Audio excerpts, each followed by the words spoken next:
Well, I have a sort of suggestion, and that is this, that before we decide either to save the planet or to destroy it, we pause for a moment of silence. I don't mean that kind of grim silence, which while such and such a famous person has just died and we'll observe a moment of silence in his honor, and everybody frowns and thinks very serious thoughts. That's not silence at all. I mean real silence, in which we stop thinking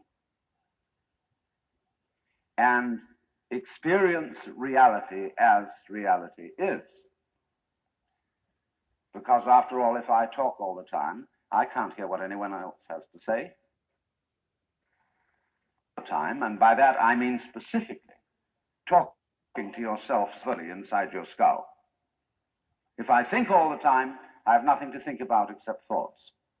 And so I'm never in touch with the real world. Now, what is the real world?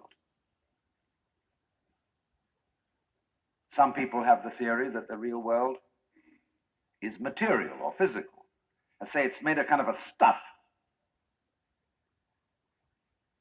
Other people have the theory that the real world is spiritual or mental. But I want you to point out that both those theories of the world are concepts. They're construction of words. And the real world is not an idea. It is not words. Reality is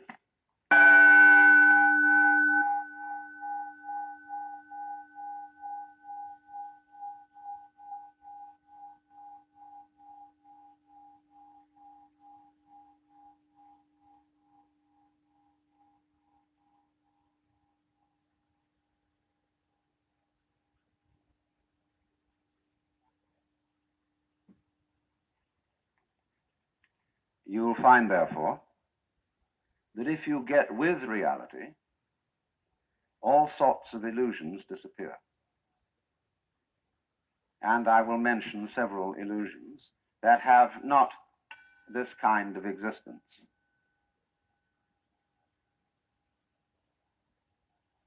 Let's begin with some very down-to-earth ones, like money. Money is a very useful method of accounting. It is a measure of wealth in the same way as inches are measures of length and grams measures of weight. You cannot eat money. You could have a fantastic quantity of dollar bills and stock certificates on a desert island, and they would be useless to you. What you would need would be food and animals and companions. Money simply represents wealth in rather the same way that the menu represents the dinner. Only we are psychologically perverted in such a way that some of us would rather have money than real wealth. But you know, you cannot drive in 5 cars at once, even though they be Cadillacs.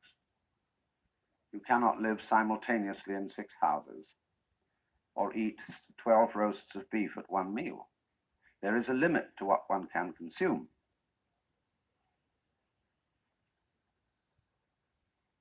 That's one of the sort of confusions I'm talking about. Another is that we confuse ourselves as living organisms with our idea of ourselves. That is to say, with a conception of myself which is called the personality or ego.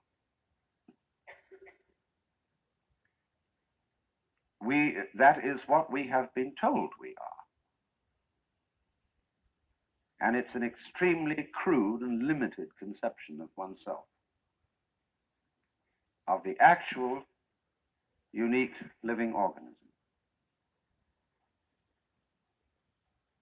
And we get unhappy because we are thinking of ourselves in this way, because we think, well, gee, I'm going to die. I once talked to a woman who came to me and said she was afraid of death. And we went into it in a long conversation. I said, what are you really afraid of? And she thought it over, and he said, you know, what I'm going to be afraid of is what other people are going to say. They're going to say, poor old Gert, she couldn't last it through. Because you see, who you think you are is entirely dependent on who people have told you you are. You're not that.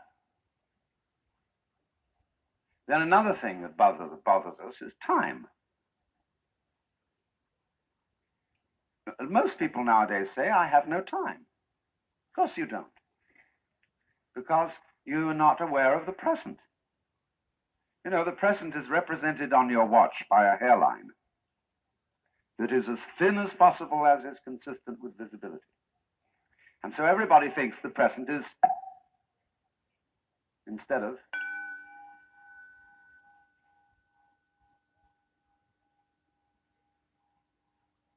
now. The present is the only real time. There is no past, and there isn't a future.